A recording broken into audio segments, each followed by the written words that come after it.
শুধু আল্লাহর কাছে চাওয়া লৌকিক ও অলৌকিক প্রার্থনা। আসসালামু আলাইকুম এভরিওয়ান, আশা করি সকলে অনেক ভালো আছেন। শুধু আল্লাহর কাছে আমরা চেয়ে থাকি, কিন্তু কীভাবে সেটা তো কেউ জানি না। তার দুইটা কারণ আছে, সেটা হচ্ছে লৌকিক ও অলৌকিক প্রার্থনা।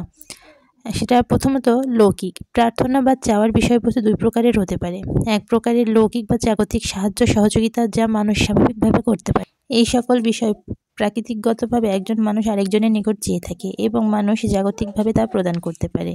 যেমন কারো কাছে টাকা পয়সা চাওয়া, সাহায্য চাওয়া, পানিতে পড়ে গেলে ওঠানোর জন্য সাহায্য চাওয়া, মাথার বোঝা পড়ে গেলে উঠাতে সাহায্য চাওয়া, ইত্যাদি ইত্যাদি অগণিত।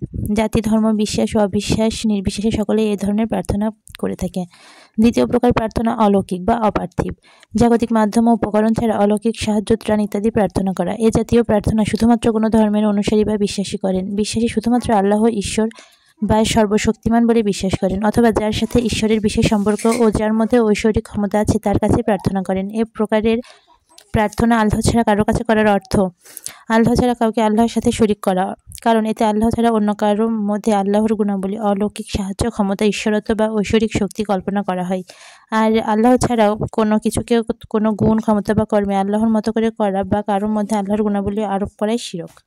আল্লাহ ছাড়াও অন্য কোনো ফেরেশতা, নবী, অলি, মানুষ, প্রাকৃতিক বিষয়ের মধ্যে কোনো অলৌকিক বা অপার্থিব কল্যাণ বা অকল্যাণের বিশ্বাসী সকল প্রকার শিরকের মূল।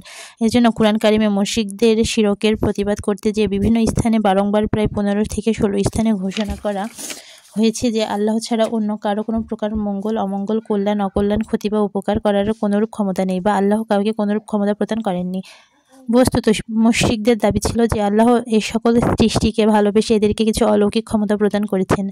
তাদের কাছে প্রার্থনা করলে তারা আল্লাহর দেওয়া ক্ষমতা বলে বা আল্লাহর নিকট থেকে প্রার্থনা করে ভক্তদের মনোবাঞ্ছনা পূরণ করতে পারেন। তারা বিভিন্ন অলৌকিক ঘটনা বা কারামত ও মুজিজাকে প্রমাণ হিসাবে পেশ করত। মুশরিকদের ও খ্রিস্টানগণ ঈসা মসীহ বা যীশু খ্রিস্টের মধ্যে ঈশ্বরত্ব বা ঐশ্বরিক ক্ষমতা দাবি করতে থাকে। তাদের দাবি ছিল তিনি মৃতকে জীবিত করেছেন, জন্মান্ধ ও কুষ্ঠরোগীকে সুস্থ করেছেন। এতে প্রমাণিত হয় যে তার মধ্যে কল্যাণ অকল্যাণের ঐশ্বরিক ক্ষমতা রয়েছে। তারা তার নিকট প্রার্থনা করত, সাহায্য চাইত এবং তার উদ্দেশ্যে উৎসর্গ করত। এছাড়া তার মাতা মরিয়মকে তার সেন্ট বা সাধ্বী রমণী হিসেবে ঐশ্বরিক বিশেষ ক্ষমতার অধিকারী বলে বিশ্বাস করত এবং তার কাছে প্রার্থনা করত। তার মূর্তি বা সমাধিতে সাজদা করত এবং তার নামে মানত, উৎসর্গ ইত্যাদি ইবাদত করত। কুরআন কারিমে বিভিন্ন স্থানে এই শিরকের প্রতিবাদ করা হয়েছে। মাসিহ বা তার মাতার কোনো অলৌকিক ক্ষমতা ছিল না বা নেই তা উল্লেখ করা হয়েছে। এক স্থানে ইরশাদ করা হয়েছে, মরিয়ম তা নয়, মসীহ তো কেবল একজন রাসূল। তার পূর্বে বহু রাসূল গত হয়েছে এবং তার মাতা সত্যনিষ্ঠ ছিল। তারা উভয়ে খাদ্য ব্যবহার করত। দেখো তাদের জন্য আয়াত কিরূপ বিশদভাবে বর্ণনা করি। আরও দেখো তারা কি সত্য বিমুখ হয়। বলো, তোমরা কি আল্লাহ ব্যতীত এমন কিছুর ইবাদত করা যার কোনো ক্ষমতা নেই তোমাদের ক্ষতি বা উপকার করার? পরবর্তী ভিডিও নিয়ে আপনাদের সঙ্গে আমি আবার হাজির হয়ে যাবো। আজকে এই পর্যন্ত থাকলো। সকলে ভালো থাকবেন, সুস্থ থাকবেন। আল্লাহ হাফেজ। আসসালামু আলাইকুম।